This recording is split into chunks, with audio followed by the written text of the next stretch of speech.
동네 코스트코에 가봐도 큰 TV를 기쁜 마음으로 들고 가는 고객들의 모습을 볼 수 있습니다. 과거에는 코스트코에 일제 샵 같은 이런 일제 제품도 있고 또 비지오라고 하는 싼 제품도 있었습니다. 근데 요즘에 와서 제가 보니까 우리 동네만 그러진 않겠죠. 보니까 모든 TV가 다 삼성으로 변했고 모두가 다 삼성을 사가는 걸 봤습니다. 그 큰 TV들을 트럭에 실는 모습을 볼 때마다 얼마나 뿌듯하고 기분이 좋은지요. 드디어 사람들이 삼성만을 찾으니까 다른 일본제란 이런 TV는 갖다 놓지도 않은 것 같아요. 저는 그 모습을 볼 때마다 정말 기뻤고 우리의 조국의 제품들이 최고의 고급품으로 팔려나가는 것이 정말 감사했습니다. 그런데 더 감사한 소식은 지난 3월 달에 출시되었던 갤럭시 S7이 2600만 대가 팔렸습니다. 이거는 사상에 아주 아이폰 사상 최고의 기록이 아닌가 생각이 되네요.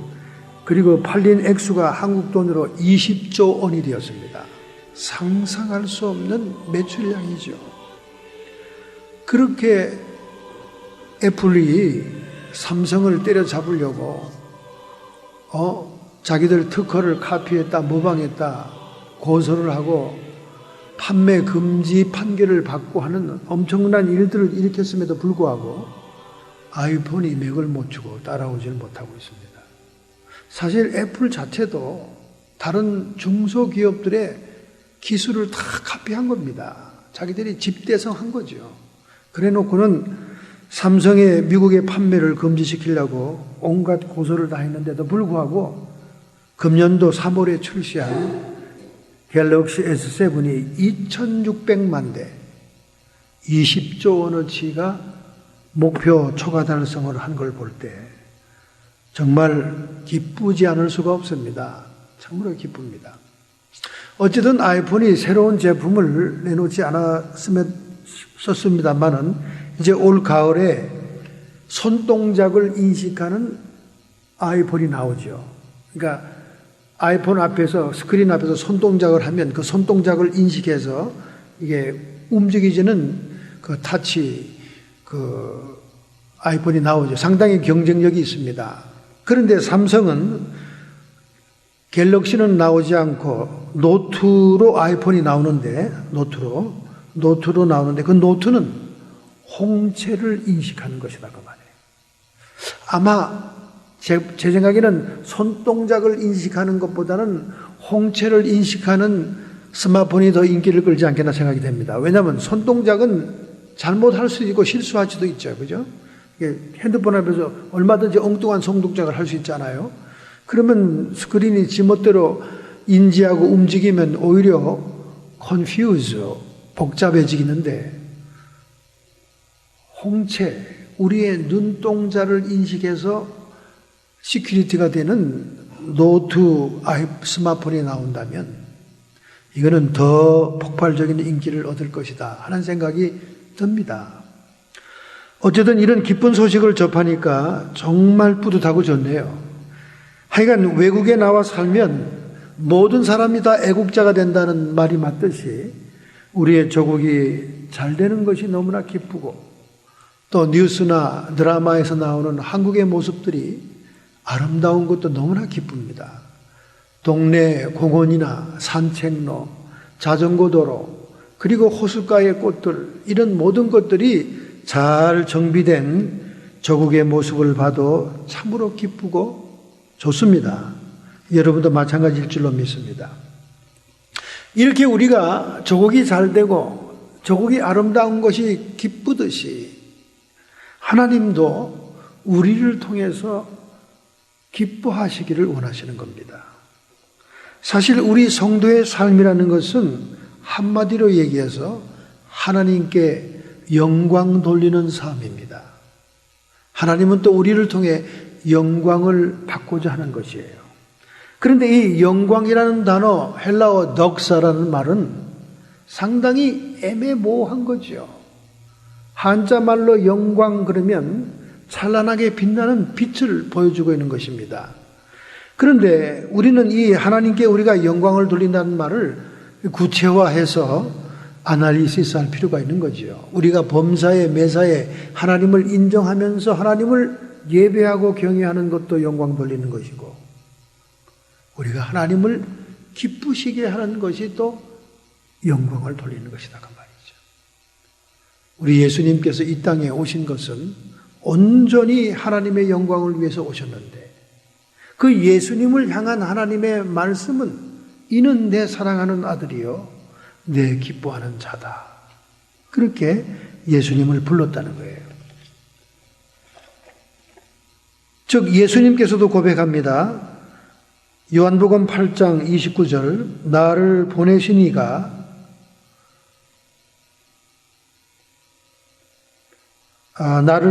나와 함께 하시는도다. 내가 항상 그의 기뻐하는 일을 행함으로 나를 혼자 두지 아니하느니라. 예수님께서 항상 하나님을 기쁘시게 하기 때문에 하나님이 예수님을 혼자 두지 않는다는 거예요. 동행한다는 겁니다. 여러분, 세속적으로도 여러분의 친구가 여러분을 기쁘게 하고 즐거워하고 옆에서 항상 마음에 즐거움을 갖다 준다면 그 친구랑 같이 다니고 싶고 함께하고 싶은 거예요. 그런 세속적인 의미가 아니라 우리 하나님을 예수님이 기쁘게 하니까 주님이 혼자 두질 않았다는 거예요.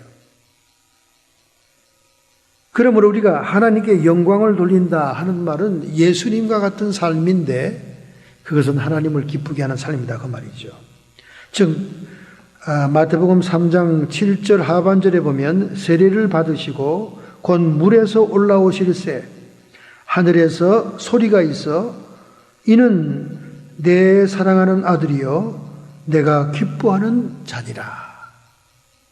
예수님을 한마디로 하나님께서 일컬 때 이는 내가 사랑하는 자요 내가 기뻐하는 아들이다. 여러분, 저희 부모님의 집처럼 자녀가 많았던 집에 항상 우리 부모님들이 얘기하는 게 뭔지 아십니까? 10손가락을 깨물어도 안 아픈 손가락이 없다. 자식들이 아버지 엄마의 편견과 편애에 대해서 항의를 하고 대들 때 항상 그 얘기를 하시더라고. 10손가락을 깨물어서 안 아픈 손가락이 있냐? 그건 사랑한다는 뜻입니다.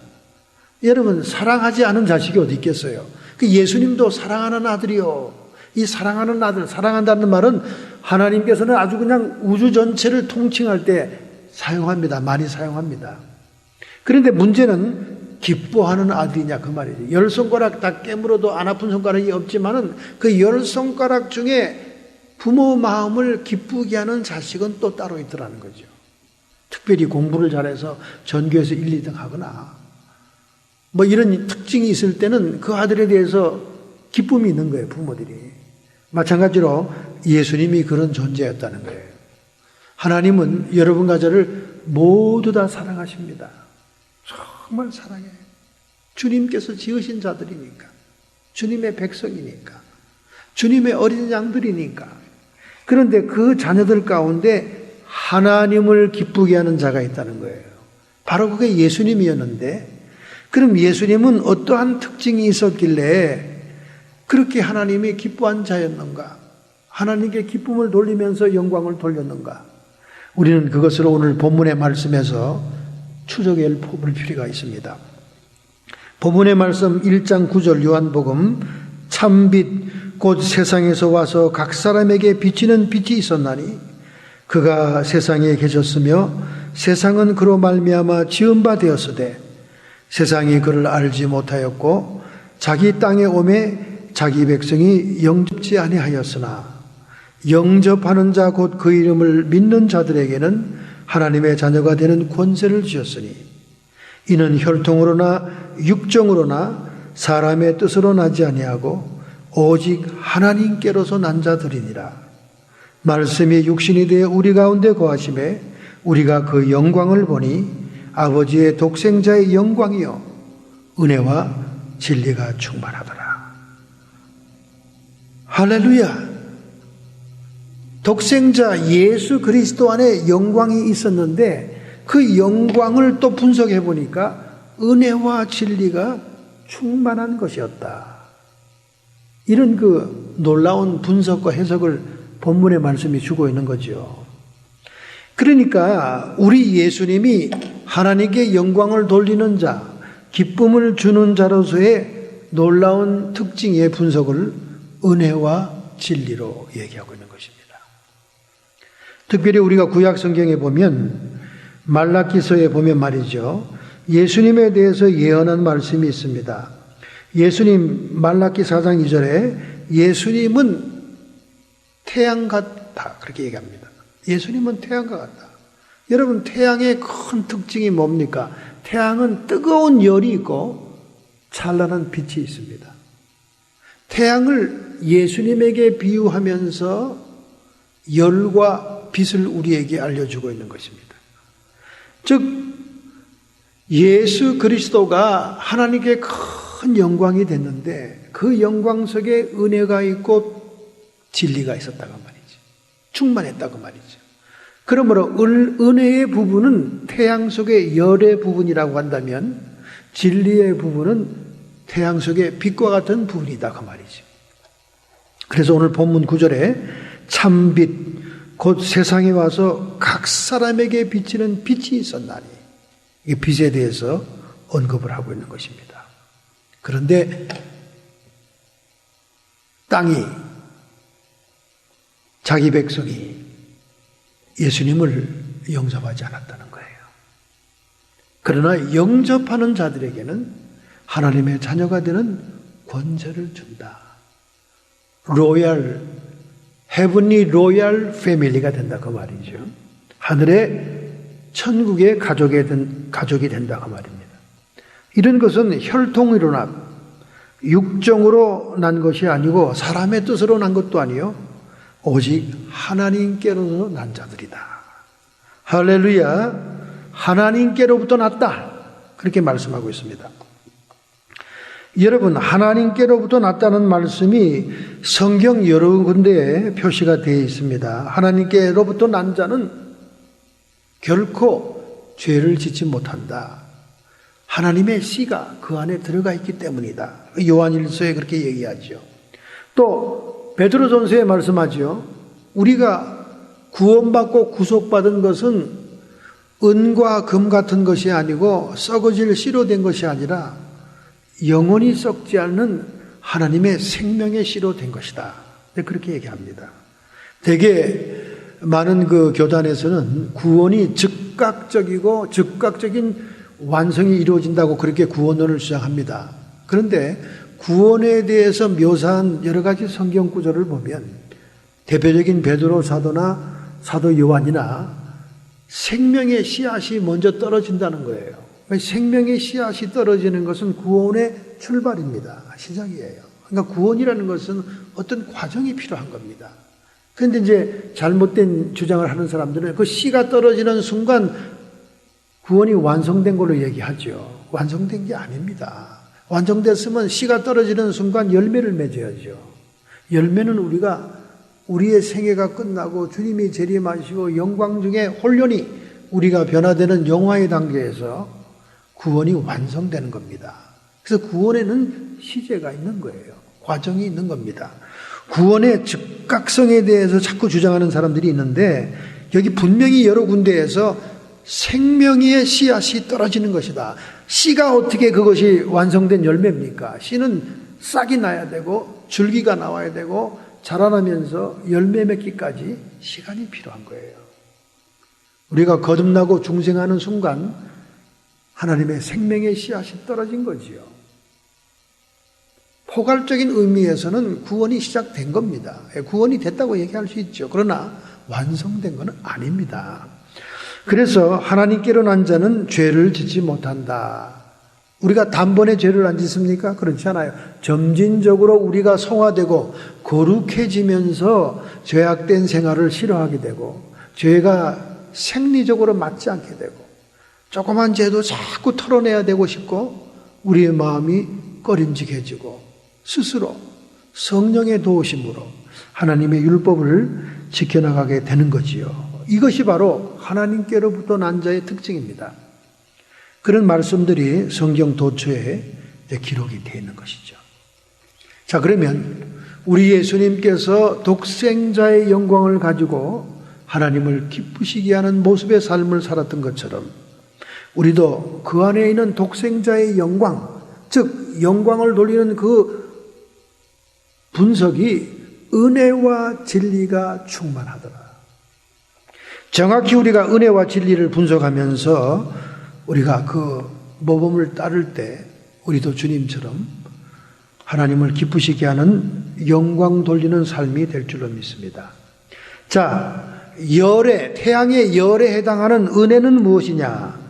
은혜는 헬라 말로 카리스, 거저주는 선물을 얘기합니다. 카리스, 명사형을 카리스마라고 얘기하죠. 카리스마, 명사형은. 근데 동사형으로 얘기할 때 카리오라는 말은 무슨 말이냐? 동사형으로 얘기할 때 카리오는 즐거워하다, 기뻐하다, 그런 의미가 있는 거예요. 그러니까 은혜라는 말은 포괄적으로 정의한다면 하나님이 우리를 위해서 예비해서 거저주시는 것, 그것을 은혜라고 얘기할 수 있는 거예요. 특별히 이 은혜란 말을 가장 많이 사용한 것이 바울 서신입니다. 왜 사도 바울은 자신의 서신서에서 그렇게도 은혜란 말을 많이 사용했을까요? 그것은 딴 게 아닙니다.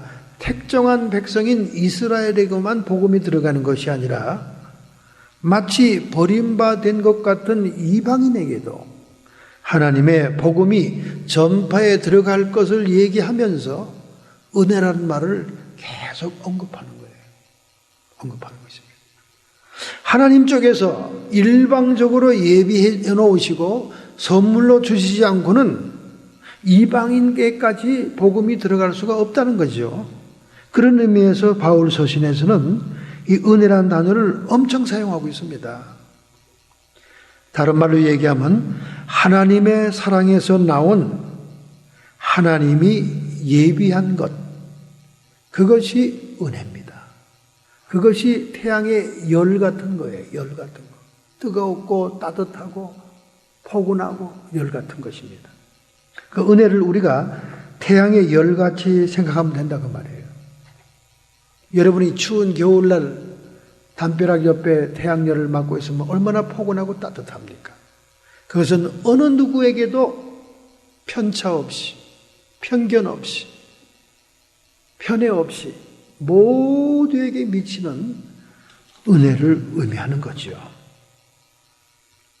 그래서 우리가 구약 성경의 예를 들면 아브라함이 모리아 산으로 하나님이 명한 독자 이삭을 드리기 위해 제사드리러 갈 때 그 10대 소년인 이삭이 아버지에게 묻잖아요. 아버지, 장작도 있고 다 제사드릴 준비되어 있는데 제물은 어디 있습니까?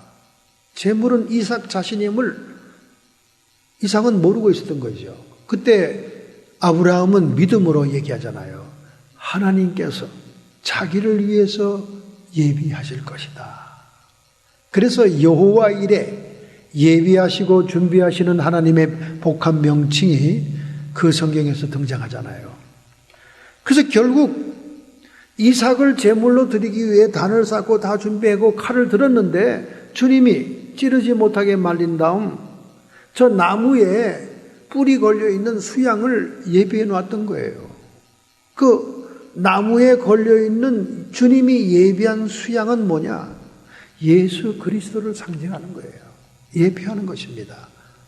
네 자식이 죽어야 되는데 네가 죽어야 돼. 자식이 죽는 것은 자기가 죽는 것과 똑같은 거죠. 네가 죽어야 되는데 그 대신할 수양이 있다. 예수 그리스도의 구속의 경륜을 하나님이 예비하고 예표한 그 은혜의 모습을 보여주는 거예요. 그리고 또 아브라함이 독자 이삭을 제단에서 제물로 드려야 되는 그 안타깝고 그 복잡한 심경, 그것은 하나님의 마음을 맛보게 한 겁니다. 하나님의 독자들 예수 그리스도를 제단의 제물로 드리는 그 복잡한 심리 상태, 그 복잡한 괴로움을 체험하게 한 거예요, 아브라함에게.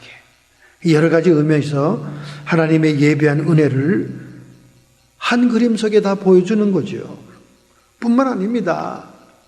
요셉을 통해서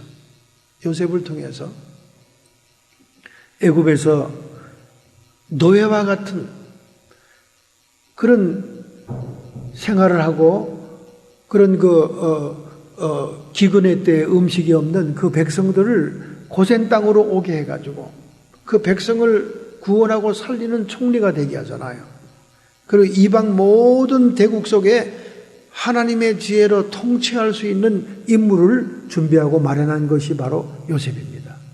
그 후에 그들이 이제 노예의 상태가 되어서 신음하고 탄식하고 중노동에 시달릴 때 그들을 구원할 자로 80노구의 모세를 준비해 놓지 않습니까? 이렇게 매사에 우리가 구약 성경을 보면 예비하고 준비하시는 그 하나님의 섭리의 손길을 보면서 하나님의 은혜가 바로 이런 것이구나. 하나님은 이렇게 자기의 백성을 위해서 자기의 자녀들을 위해서 준비하시는구나 하는 은혜를 우리가 스토리텔링으로 이해하게 되는 겁니다. 그러므로 은혜라는 것은 태양의 열 같은 것인데 하나님의 사랑에서 나온 하나님의 예비한 모든 것들을 의미한다 그 말이죠. 할렐루야, 할렐루야입니다. 자, 그러면 이 은혜가 우리에게 어떻게 다가올 수 있는가? 은혜는 어떻게 다가오는가? 첫째, 여호와 이레. 하나님은 예비하고 준비하는 분이시다. 오늘 여러분의 생애를 주님 준비하셨습니다. 오늘 여러분을 위해 인생의 모든 플랜과 모든 목표를 계획하고 예비했습니다. 여호와 이레 하나님입니다. 그뿐만 아니라 장차 이 지구의 종말과 이 모든 택한 하나님의 자녀와 백성들의 영원한 아버지의 나라와 기업도 다 준비하고 예비하고 있다 그 말이죠. 여호와 이레 하나님임을 알 수 있습니다. 그 다음에 우리가 이 땅에 사는 동안 이러한 선물을 준비하고 있는 하나님께 나가야 된다는 거예요. 그걸 은혜의 보좌라고 얘기합니다. 히브리서 4장 16절에 그러므로 우리가 긍휼하심을 받고 때를 따라 돕는 하나님의 은혜의 보좌 앞에 나아갈 것이니라. 은혜의 보좌 앞에 나가야 된다 그 말이에요. 우리가 인생을 살면서 개인적인 사생활이나 공적인 지도력이나 모든 면에서 하나님의 은혜, 하나님의 선물, 하나님의 도우심이 필요할 때가 있다는 거죠. 그때는 우리가 이미 하나님께 불쌍히 여김을 받고 긍휼을 받은 자니까, 죄악의 진노에서 건져서 하나님의 사랑 안에 들어온 자들이니까 우리가 은혜의 보좌 앞에 나가면 하나님이 때를 따라 돕는다는 거예요. 할렐루야. 이러한 믿음이 있어야 우리가 인생 살맛이 나는 거예요. 정말 우리가 하나님 은혜의 보좌 앞에 나가 기도하고 구한 것들은 대부분 다 이루어집니다. 너희가 얻지 못하면 구하지 아니하며, 내가 얻어가지고 기뻐서 하나님 이게 웬일입니까? 이게 어쩐 일로 나한테 이런 게 주어졌습니까? 하면 주님께서 말씀하시죠. 네가 구하지 않았느냐? 네가 간절히 열망하지 않았느냐? 소원하지 않았느냐? 여러분, 미국에 보면 딸들을 여위지 못해서 안달, 복달이 난 엄마, 아버지들이 너무나 많습니다. 결혼 연령이 10,000으로 높아지긴 했어요. 옛날에는 20대 초반에 딸들은 다 시집 갔습니다. 지금은 35살이 넘어가도 시집들을 늦게 가요, 한국도. 그러나 이제 미국은 40대에 접어들어요. 35세가 넘었는데도 딸을 못 키워서 막 고민하고 야단입니다. 고민하고요. 세상 말로 엄마가 뚜쟁이가 돼야 그 딸을 시집 보낼 수 있다는 거예요. 세상에서도. 미친 여자처럼 여기저기 다니면서 사윗감 신랑감이 없는가 막 눈에 불을 켜야 요즘은 딸들을 보낸다니까. 하물며 하나님 앞에 구하지도 않고 얻기를 원하면 안 된다 그 말이죠. 여기 은혜의 보좌라는 것은 너희가 담대히 나와서 구하기만 하면 때를 따라 돕는 하나님의 은혜를 체험한다 그 말이야. 여러분과 제가 때를 따라 도움이 필요할 때가 얼마나 많습니까? 우리는 너무 우리 자신을 믿고 확신하고 자기 멋대로 뜻대로 살다가 넘어지고 자처지고 안 되는 일이 더 많다 그 말이에요. 우리가 교만해서 그래요. 우리가 교만하기 때문에 하나님과 의논하지도 않고 하나님께 묻지도 않고 따지지도 않는다 그 말이야. 이순재 광고처럼 묻지도 않고 따지지도 않으니까 지멋대로 가다가 자처지고 넘어지는 거예요. 그런데 은혜의 보좌 앞에 나와라 그 말이에요. 때를 따라 돕는 하나님의 도우심을 받기 위해 은혜의 보좌 앞에 나와라 그 말이에요. 우리는 하나님께 나와 구하고 기도하는 것 겸손한 모습입니다.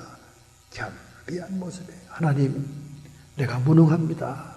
내가 지혜가 없어요.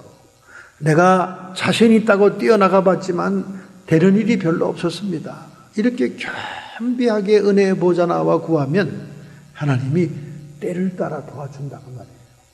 할렐루야, 할렐루야. 결국 이런 하나님의 은혜는 겸손한 자에게 부어진다. 겸손한 자에게 부어진다. 야고보서 4장 6절 그러나 더욱 큰 은혜를 주시나니 그러므로 일러스되 하나님은 교만한 자를 물리치시고 겸손한 자에게 은혜를 주신다 하였느니라. 여러분, 세상 하나님이 우주 만물을 창조한 원리를 보세요. 높은 곳에서 낮은 곳으로 모든 것은 흘러갑니다. 가장 우리 인간 생명의 기본적인 물, H2O, 물의 원리를 보면 알 수 있는 거예요. 물은 높은 데서 낮은 데로 흘러가요. 물을 우리가 은혜라고 생각할 때 은혜는 교만한 자는 물리치고 겸손한 자에게 흘러간다고 말이에요. 할렐루야. 내가 다 잘할 수 있고 내가 인생에 자신만만하고 확신에 차 있는데 하나님이 뭘 도와주시겠습니까? 안 도와주죠. 안 도와줍니다. 하나님이 설령 도와줘도 자기가 했다 그러기 때문에 안 도와줘요. 그러나 겸비한 자들은 자기를 낮추고 자기의 무기력과 지혜 없음을 하나님께 고백하고 하나님의 도움을 구할 때 하나님은 겸손한 자에게 더 큰 은혜를 부으신다. 할렐루야. 바로 이게 은혜입니다. 우리가 예수님이 충만했던 이 은혜를 우리가 누리면서 은혜의 통로가 될 때 하나님을 기쁘시게 하고 하나님께 영광 돌리는 삶이 되는 거예요. 할렐루야. 얼마나 기막힌 일입니까? 최근에 우리 대학의 연구팀들이 연구를 했습니다. 의학저널 자마에도 발표가 됐어요. 듀크 대학의 블레이저 박사 건강 연구에 대한 연구를 했습니다. 무슨 연구를 했냐? 일정하게 주일날 교회를 가는 여성들이 교회를 다니지 않은 여성들보다 33% 이상 수명이 연장된다는 거예요. 우리의 생활도 아주 정기적이고 질서 있는 생활을 하면 건강하죠. 그런데 주일날 정기적으로 교회에 출석하는 여성들이 다른 여성들보다 33%나 더 건강 장수한다는 거예요. 그것이 과학저널과 대학 연구팀에 의해서 발표가 됐습니다. 정확한 통계로 나왔어요. 왜 그러냐? 사람들에게는 누구나 그리움이 있고 외로움이 있고 그리고 영적인 안정이 필요한데 그런 것들을 충족하게 될 때 우리는 건강한 삶을 누리고 장수할 수 있다. 이제 그렇게 얘기하고 있습니다. 지금같이 100세 시대 장수 시대는요, 건강 장수해야 되는 겁니다. 건강하지 않고 장수하면 남에게 폐만 끼치는 거예요. 자식들에게 짐만 되는 겁니다. 국가에 짐만 되는 거예요. 그래서 이 과학팀들, 교수팀들이 연구 발표한 것처럼 우리가 정기적으로 하나님의 교회에 나와서 하나님을 경외하고 예배한 후에 하나님으로부터 오는 은혜의 선물을 받는다면 육신적으로도 이런 건강을 유지할 수 있다는 것이 과학 연구의 교수들의 연구 보고서입니다. 할렐루야. 아무쪼록 여러분과 제가 겸비한 자가 되어서 하나님의 은혜를 누리고 또한 겸비한 자가 되어 은혜의 통로가 됨으로 인해서 하나님을 기쁘시게 하고 하나님을 영광스럽게 하는 삶이 되어야 되겠다 그 말이죠. 자, 두 번째, 오늘 본문에서 뭐라고 얘기합니까? 본문에서 말씀이 육신이 되어 우리 가운데 거하심에 우리가 그 영광을 보니 아버지 독생자의 영광이요 은혜와 진리가 충만하더라. 예수님이 진리가 충만했다는 거예요. 진리. 자, 진리는 뭐냐? 진리 헬라말로 알레데이아입니다. 여기 알아라고 하는 말은 부정접두어예요. 노란 말이죠. 아니란 말이에요. 부정접두. 그 다음에 그 뒤에 나오는 레데우라는 동사는 숨긴다 그 말이에요. 그러니까 숨기지 않는다. 진리라는 것은 하나님의 마음을 드러낸 거다 그 말이죠.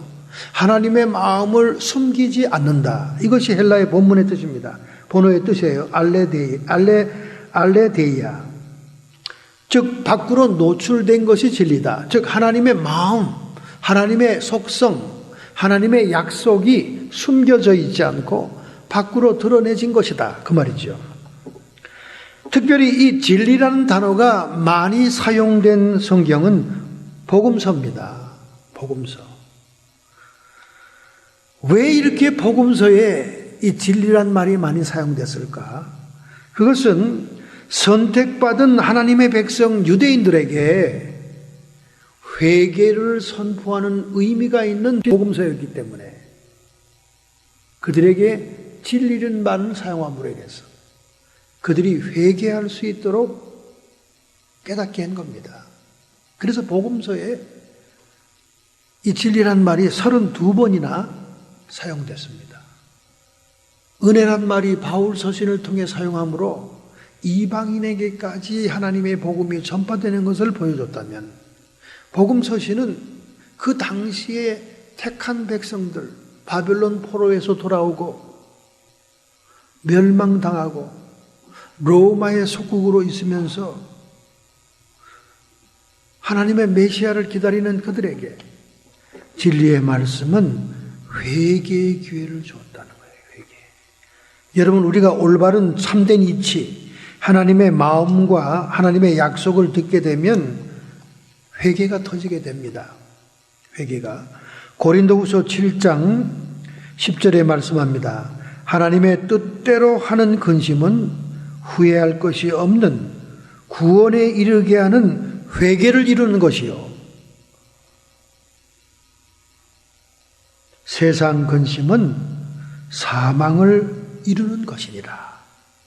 우리가 진리의 말씀을 접함으로 우리 내면에 근심이 들어옵니다.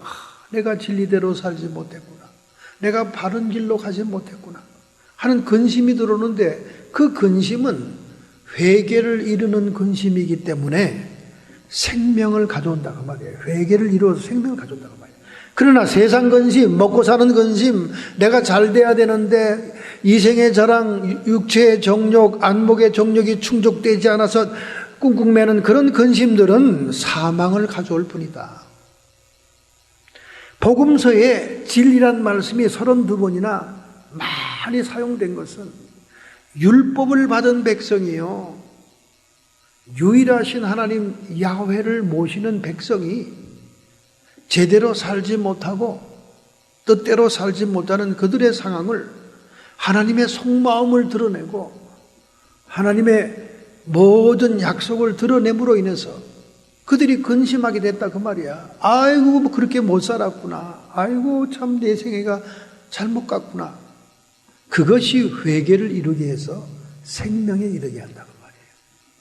그러나 사람들은 진리 때문에 근심하지 않습니다. 세상에 먹고 사는 것 때문에 근심합니다. 너희들이 세상에 관계된 것 가지고 자꾸 근심하게 되면 그것은 사망을 가져올 뿐이다. 사망을 가져올 뿐이에요. 잘 먹고 잘 살아봤댔자 영혼이 구원되지 않으면 이 세상에서 끝이고 내세에서는 지옥인데 사망이지요. 그러나 우리가 유독 이 진리로 근심하게 되고 자책하게 되면 회개에 이르게 되는 것입니다. 할렐루야. 사람이 떡으로만 사는 것이 아니요. 떡으로 살아봤자 결국 죽는 사망이지요. 떡으로만 사는 것이 아니요. 오직 여호와의 입에서 나오는 모든 말씀으로 사느니라. 할렐루야. 여호와의 입에서 나오는 모든 말씀, 진리를 얘기하는 거죠. 진리의 말씀으로 사느니라. 제가 이렇게 많은 사람을 접촉해 봐도요, 진리 때문에 고민하는 사람이 덜어 있어요. 뭐 세상 먹고 사는 이런 문제로 세상 것으로 근심하는 사람은 대부분이고, 내 자식들 때문에 뭐 고민하고 안타까운 사람들이 많습니다. 미국 사람들처럼요, 18세가 되면 자식들에 대한 고민을 딱 끊어버리세요. 걔들을 그거 다 독립시키세요. 아주 끊어버리세요. 그 평생 따라가봐야 끝도 없고 한도 없습니다. 세계에 있는 모든 청소년들을 다 컨퍼런스에 모아놓고 글로벌 컨퍼런스를 하는데 그 세계에서 온 청소년 가운데 가장 태도가 불량하고 가장 지멋대로 하고 가장 리더들의 말을 듣지 않고 가장 정규 예배 시간에 참석하지 않고 지멋대로 행동하는 사람은 누구냐? 한국의 청소년들이다 그 말이야. 왜 그렇게 됐습니까? 왜 그렇게 됐어요? 다른 나라 우리보다 경제적으로 나쁜 제3국의 아이들은 길거리 나가서 자기들이 밥벌이 하느라고 정신 차려 있고, 또 다른 나라들은 잘 사는 나라들은 또 잘 사는 나라대로 일찍 독립시켜서 자기들이 자기 인생의 문제를 개척해 나가니까 자기 생활이 정돈되어 있는데, 우리 한국 애들은 어떻습니까? 직장 인터뷰하는 데까지 엄마가 따라가야 되고, 직장 상사 접촉하는 것도 다 엄마가 다 챙겨내야 되고, 시집가고 장가갈 때 돈 대주고 부모 돈으로 결혼식 하는 나라는 우리 한국밖에 없습니다. 그리고 지금도 웬 그렇게 학원비가 많이 듭니까? 참 한심하기 짝이 없어요. 아니 무슨 축구 과외를 하고요, 운동 과외를 왜 그렇게 많이 시킵니까? 영수, 국 뭐 이런 일반 과목은 뭐 말할 것도 없고, 하다못해 운동장에서 뜀뛰기 하는 것도 과외를 받고요. 그리고 지금같이 컴퓨터 시대에 계산기가 발달된 시대에 무슨 속셈 학원을 보냅니까? 그러니까 애들이 매일 속셈으로 계산만 하고 이해관계만 때리죠. 뭔 속셈을 가르치고 가진 거를. 계산기가 발달된 이 시대에 속셈 학원 보내죠. 그리고 맨날 죽는 소리에 애들 사교육비 때문에 돈이 없고 뭐 어쩌고. 우리 한국 사람들처럼 그렇게 극성을 떨어봤댔자 다 불효자식 만드는 거예요. 하나같이 부모를 마지막까지 그들이 시집장가 가가지고 잘 모시고 잘하는 사람이 몇 명이나 됩니까? 노인들이 우리 OECD 국가 중에 자살률이 제일 높잖아요.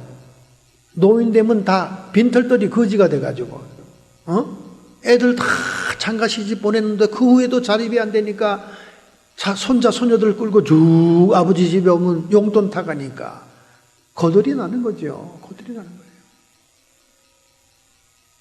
한국이 뭔가 잘못되어 있어요. 자녀 교육이 잘못되어 있습니다. 그래서 사람들 만나보면 웬 그렇게 자식 걱정이 많고, 또 자식이 좀 잘 되면 왜 그렇게 자랑이 큰지. 물론 보람은 있겠지, 그렇게 애써서 키웠으니까. 근데 뭐 그렇게 난리들입니까 여러분? 그보다 더 잘된 사람도 더 많아요. 다 지새끼리 고슴도치라도 다 귀여워 보이는 거지. 거기에 뭐 인생의 목표를 두고 살았으니까 보람을 느끼는 건 10% 이해합니다만은 평생 입에 달고 다닐 필요는 없는 거죠. 그건 자식 우상 숭배하는 겁니다. 우상은요, 여러분 뒤통수를 까는 거예요, 본래. 그래서 만나보면 내 영혼의 문제, 진리의 문제, 목사님, 우리 교회에서 목사님이 이런 말씀 했는데요, 이 말씀이 정말 저는 이해가 안 돼가지고요, 고민이고요, 묵상하고, 이렇게 얘기하는 사람 하나도 못 봤어요. 전부 다 목사님, 우리 새끼 중매 좀 서주고요, 중매도 그냥 막 최고의 집안의 최고의 사람들만 얘기하는 거예요. 그래서 드라마는 똥이다, 그렇게 하나님께서 얘기하더라고요. 우리 한국 드라마는 똥이다. 우리 예수 믿는 사람들에게 똥이에요. 왜? 맨 세상적인 가치관만 얘기하는 거예요. 회장님 자리, 뭡니까? 본부장, 맨 그런 얘기 아닙니까? 평사원이 본부장 만나서 출세하고, 회장 자리 놓고 다투고, 하여간 우리나라 드라마는 회장이 최고의 목표고 회장님이 최고의 사람이야. 여러분, 뒷조사해 보면 그렇지 않아요. 가장 부패하고 타락한 자들입니다. 정치계에 뇌물 갖다 바치고, 자기 사생활은 복잡하고, 혼의 자식들도 많고, 뭘 그걸 그렇게 앉아가지고 세상에 이상적인 것이라고 맨날 드라마의 세월을 보냅니까? 드라마는 똥이다 그러죠. 똥이다. 왜? 세상적인 가치를 쇠뇌하고 주입시켜 주니까. 그런 드라마를 하루 웬종일 보다가 교회 와가지고 15분 10분 설교도 길다고 머리를 긁고, 우리 교회 같은 설교는 너무 길어서 인터넷에도 덜쳐보지도 않죠. 안 들어봐요, 긴 설교들은. 상관없습니다. 왜? 천국 가는 자는 숫자가 적다 그랬고 좁은 문으로 간다 그랬으니까. 소수의 정의의 사람이 은혜 받고 변화되면 되는 것입니다. 저는 주변에 보면요, 하나님의 진리 때문에 고민하고 막 성경 말씀이 풀어지지 않아서 고민하는 사람 몇 못 봤어요. 그러니 교회 와서 앉아 있어서 무슨 그렇게 목사님 설교가 귀에 들어오겠습니까? 교회 와서 앉아 있는 목적이 세상 목적인데, 그러니까 교회 와서 성이 안 차니까 뒤로는 점 벌고 다 점 보고 역술인 다 찾아다니고, 그리고 또 책 보고 하는 그건 괜찮대. 그건 괜찮대. 여러분, 토정 비결, 점치는 것, 이 모든 것들이 다 책 보고 다 연구하고 다 나오는 거예요. 책 보고 알아맞혀주는 건 괜찮아? 그건 믿는 사람도 봐도 괜찮아? 성경에 그런 말이 어디 있어? 점치고 역술인 찾아가고 하는 것들은 백성 중에 끊어질 것이다. 하나님의 저주가 얼마나 준엄한 줄 아세요? 그런 성경을 읽었다면 감히 그런 데 찾아가지도 않고 전화 걸지도 않을 거예요. 성경도 읽어보지도 않고 교회 가서 맨날 졸기나 하고 세상살이 잘 되기 위해서 교회 가서 앉아 있으니까 점쳐도 되고 무당한테 물어봐도 되고 다 상관이 없는 거예요. 정말 영적인 신앙생활을 해야 됩니다. 우리는 진리의 말씀을 통해 근심해야 돼요. 그리고 그 근심은 회개를 이루어서 생명에 이르고 사망에 이르지 않은 것인 줄로 믿습니다. 결국 진리라는 것은 태양의 빛과 같은 것인데, 하나님의 공의에서 나온 하나님의 의와 거룩한 말씀을 얘기하는 거예요. 그래서 빛이 들어오면 어둠이 순식간에 사라지지 않습니까? 오늘 여러분과 제가 예수 그리스도를 영접할 때 생명의 씨앗이 떨어질 뿐만 아니라, 은혜로 생명의 씨앗이 들어올 뿐만 아니라, 하나님의 거룩한 말씀과 의의 말씀이 빛으로 들어오기 때문에 우리 속에 있던 어두움이 사라지게 되는 것입니다. 할렐루야. 저는 최근에 인터넷 동영상에서 브라이언 박이라고 하는 그 청년, 지금은 청년이 아니에요. 50대 목사님입니다. 청년이 하는 간증을 제가 들었습니다. 한국에 부흥에 나갔다가 그 기독교 방송에서 인터뷰하는 유튜브를 봤습니다. 그 청년 25살에 미국 뉴욕 동부의 금융가에 월가에서 메릴 린치의 부사장까지 했습니다. 명문대학 나왔겠지요. 그리고 금융계에 일찍 취직을 했어요. 얼마나 두뇌가 좋고 똑똑한지 그 메릴 린치, 백인들이 난다 긴다 하는 그런 사람들이 있는 그 금융계통에서 부사장까지 올라간 거예요. 그래서 그 계통에서 21년간 근무를 했습니다. 21년간 근무하면서 그는 엄청난 부를 이루죠. 외제 유명한 차가 몇 대씩 되고 말이죠.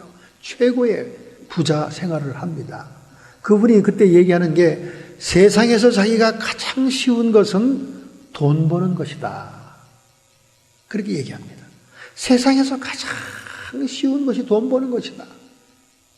바로 트럼프가 요즘 지적하는 게 그겁니다.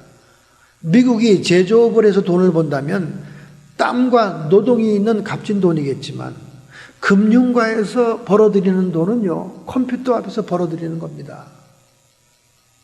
땀과 노동과 싼 임금으로 모든 제조업은 중국과 베트남과 캄보디아와 이런 나라에 갖다 놓고 미국은 금융가, 글로벌 기업들이 그렇다고 말해요. 금융가에서 컴퓨터 보단을 눌리면서 하루에도 수천억 달러가 휙휙휙휙 지나가는 거예요. 그 일을 하고 있는 사람이었으니까 21년 동안 돈이 통같이가 않은 거예요. 돈을 못해 하고 달러를 손으로 세야 아이고 돈 냄새도 맡고 돈이 참 거치장스러운 거군 하지만은 숫자로 오락가락하거든. 숫자로, 컴퓨터의 숫자로 그날 주식을 얼마나 팔고 얼마나 사고 하는 걸로 차입금으로 돈이 왔다 갔다 하니까 세상에서 돈 버는 게 제일 쉬웠다는 거예요. 그렇게 돈 벌면서 그렇게 흥청망청 사치스러운 생활하니까 항상 마음이 허전하고 허무했다는 겁니다. 공허했다는 거예요. 그런데 그는 전혀 기독교 교회 백그라운드가 없고 부모들은 샤머니즘, 무당, 점치는 사람, 역술인만 모셔 해마다 그들을 의존하는 아주 지독한 토속 샤만 신앙이었다는 거예요. 그러니까 교회도 모르고 예수님도 모르는 그런 허망하고 허무한 인생 속에 21년 동안 마약을 했다는 거예요. 여러분 생각해 보세요. 돈은 수억 달러씩 휙휙 오가죠. 컴퓨터로 찍어내죠. 얼마나 무료하고 허무합니까? 인생이 아무것도, 가장 인간들이 최고의 가치로 추구하는 돈이 자기 눈앞에서 휙휙휙 지나가면서 수억 달러가 벌어지고 하니까 인생이 허전하고 허무한 거예요. 돈이 아무것도 아니더랍니다.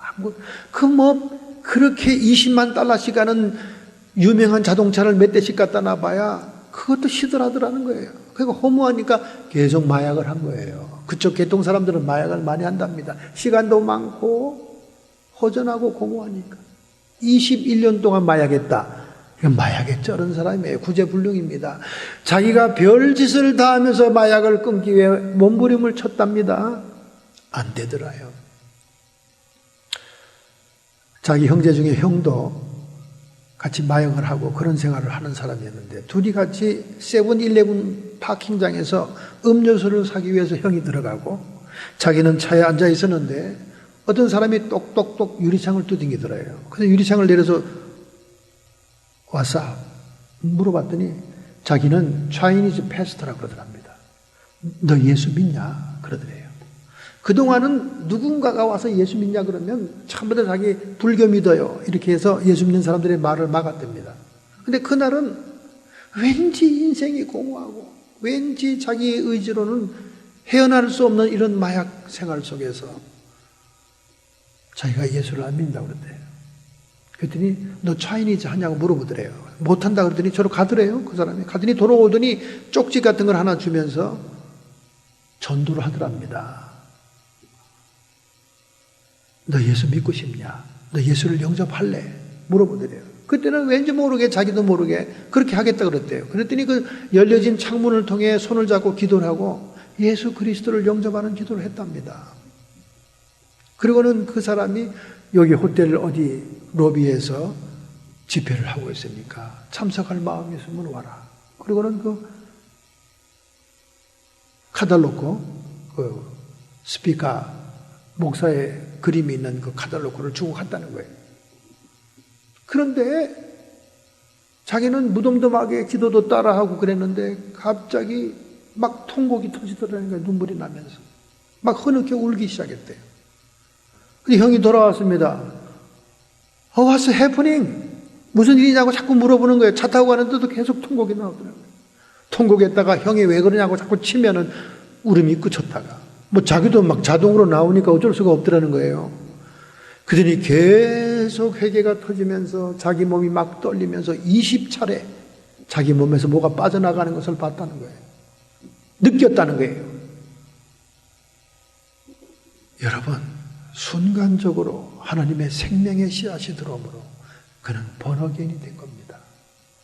그토록 21년 동안 돈 버는 것도 시들하고 인생이 공허했던 그가 마약에 찌들어 헤어나지 못한 것이 결박이 끊어지기 시작한 거예요.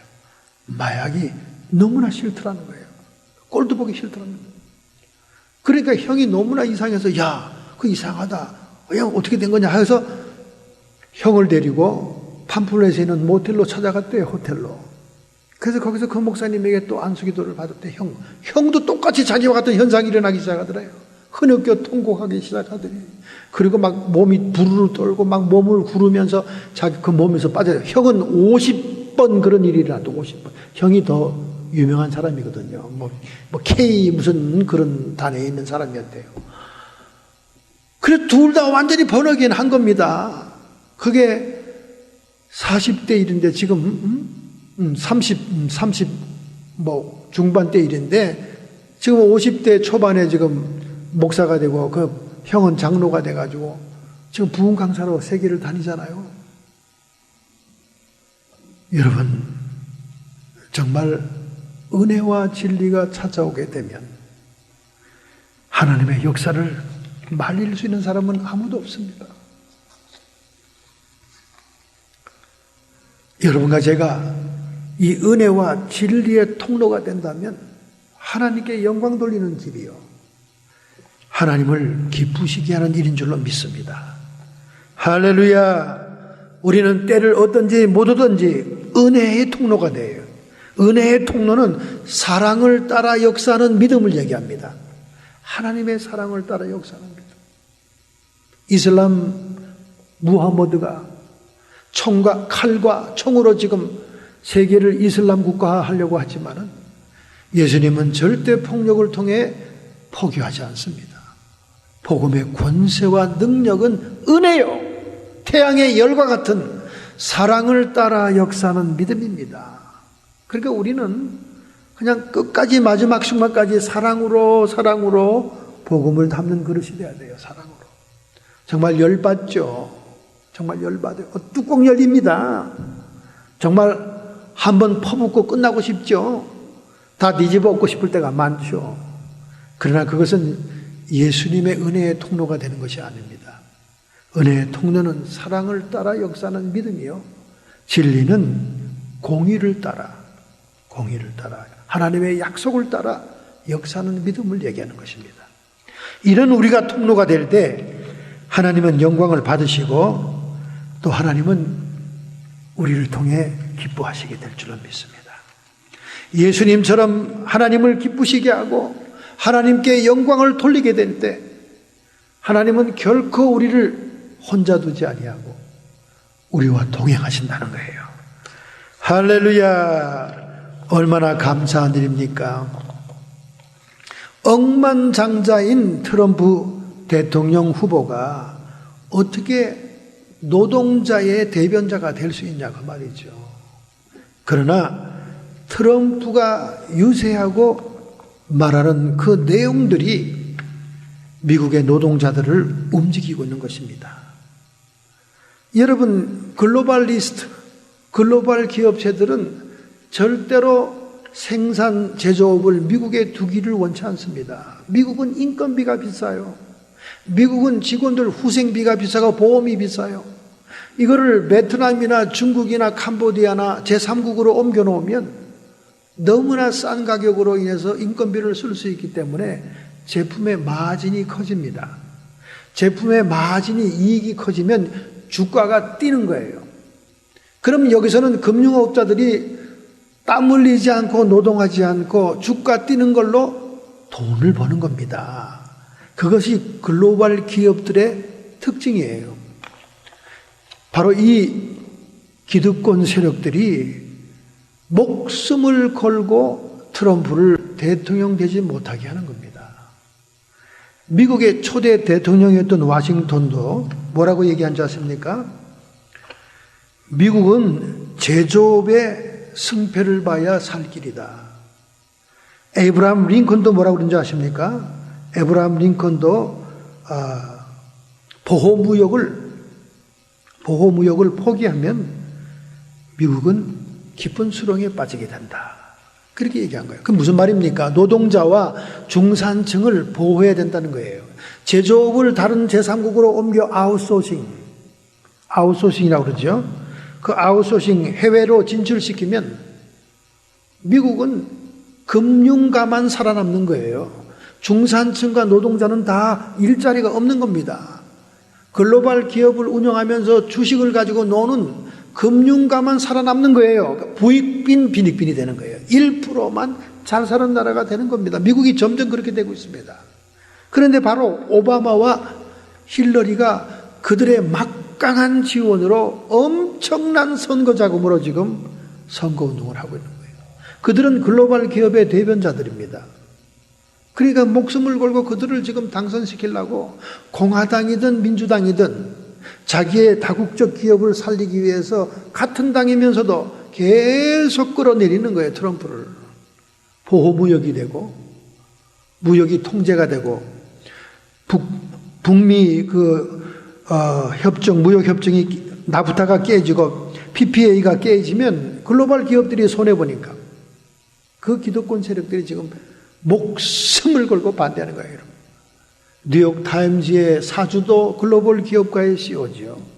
모든 CNN 방송, 모든 방송도 글로벌 기업가들이 돈으로 장악하고 있지 않습니까?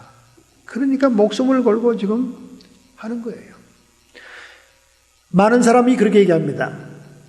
특히 한국 사람들이 그렇게 얘기해요. 목사님, 이제 스페니쉬와 흑인들을 표로 미국의 대통령 당락은 갈라질 것입니다.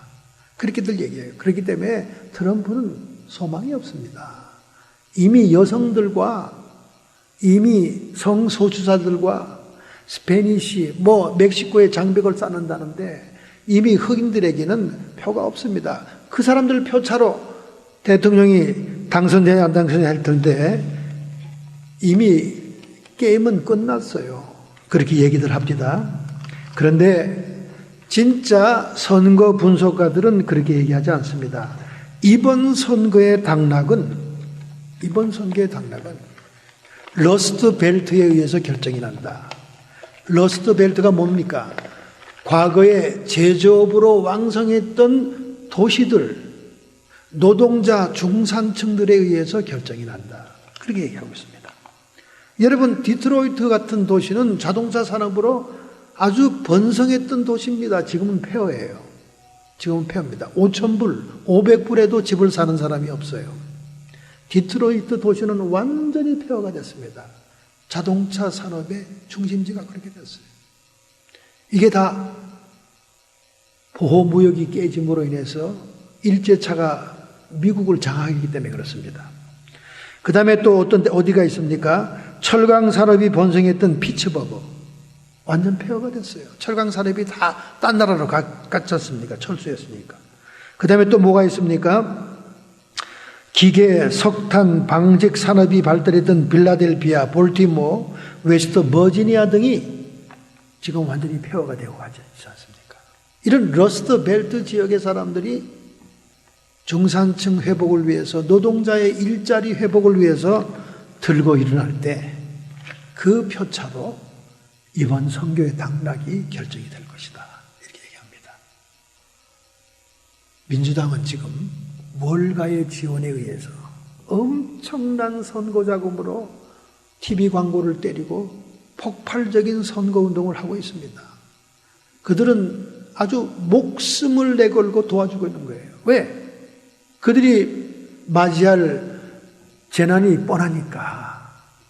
그래서 이 억만장자 트럼프가 중산층과 노동자의 대변인이 됐다는 겁니다. 대변인이 됐다는 거예요. 미국이 살 길은 제조업의 부활이다. 미국 자체 안에서 생산이 일어나야 된다. 이걸 주장하는 거예요. 그래서 영국이 유로에서 탈퇴한 이유도 두 번째 이유가 그겁니다. 첫 번째 이유는 이민 할당, 이민 정책으로 인해서 정말 우리가 사는 환경이 불편해지고 수없는 이교도 이슬람이 영국을 점령하게 되는 것이 너무나 피곤하다는 거예요. 이거는 유로에서 할당하는 거 받아야 되기 때문에 그렇게 됐다는 거죠. 그게 첫 번째 이유고, 두 번째 이유는 제조업을 회복해야 된다는 거예요. 영국도 완전히 금융의 나라가 됐잖아요. 모든 제조업은 딴 나라로 갔죠. 유로니까. 유로가 다 한 나라니까 딴 나라로 다 갔죠. 그리고 영국은 금융 중심가가 된 거예요. 금융 중심가가 되자 보니까 1%는 날이 갈수록 잘 살아. 그러나 나머지는 노동자 중산층들이 일자리를 잃어버린 거예요. 제조업이 없으니까.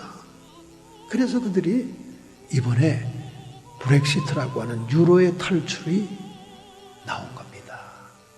이 영향이 미국에 강력하게 미치게 될 때 미국의 대선 판도는 결과를 예측할 수가 없다는 거죠. 이것이 바로 미국의 실정입니다. 이제 우리 성도들은 세상살이 염려 걱정보다 우리 예수님이 독생자의 영광으로 하나님께 영광을 돌렸듯이 은혜와 진리가 충만했어요. 우리는 은혜의 통로가 되고 진리의 통로가 되어야 될 줄로 믿습니다. 은혜의 통로는 하나님의 사랑을 따라 역사하는 믿음, 태양의 열 같은 그런 따뜻함이 있어야 되고, 그 다음에 진리의 통로는 약속을 따라 역사하는 믿음, 하나님이 이렇게 약속하고 이렇게 준비하고 있는 약속을 따라 역사하는 그 믿음을 통해 빛을 바람으로 어두움의 세력이 떠나가고 물러가게 해야 될 줄로 믿습니다.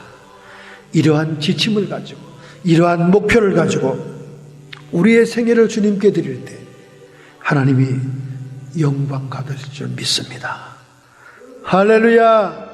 하나님을 기쁘시게 하기로 작정한다면 오늘 여러분이 결단하고 결심하는 마음으로 여러분의 가슴에 여러분의 환부의 손을 얹음으로 복음의 능력, 하나님 나라의 영광을 맛보시는 시간이 되기를 바랍니다. 전능하신 하나님, 우리는 이 세상에서 세상 염려와 근심과 육신을 따라 썩어질 걸 위해 살지 않게 해주옵시고 성령을 따라 성령을 심어 영생을 거두는 자 되게 해 주옵소서. 우리의 관심사가 이 땅에 머무를 것이 아니고 영원한 하나님의 나라에 머물게 해 주옵소서. 오늘 이렇게 예수님처럼 하나님의 영광을 드러내며 하나님을 기쁘시게 하는 삶을 살고자 은혜의 통로, 진리의 통로가 되고자 원합니다. 하나님, 저희들이 이러한 삶을 살게 해 주옵소서. 이러한 사명을 감당하게 해 주시옵소서. 이렇게 결단하고 결심하는 성도들 주님 머리에 안수하시고 축복해 주옵소서. 성도의 육체와 정신의 역사는 모든 질병들아, 이 시간 예수님의 치료의 역사로 모든 고통과 함께 떠나갈지어다, 물러갈지어다. 하나님 아버지, 우리의 마음속에 세상 염려 근심으로 불안 초조하지 않게 해 주옵시고 오직 성령 안에서 의와 평강과 희락을 주실 때 악한 마귀 사탄 귀신의 세력들, 육체의 정욕, 안목의 정욕, 이생의 자랑을 통해 끊임없이 우리를 흔들어대는 어둠의 세력들은 주님의 영광의 빛 가운데 소멸되고 사라질지어다. 하나님의 놀라운 승리가 우리에게 있습니다. 영광 받아 주시옵소서. 예수님의 이름으로 감사하며 축복하며 기도하옵나이다. 아멘.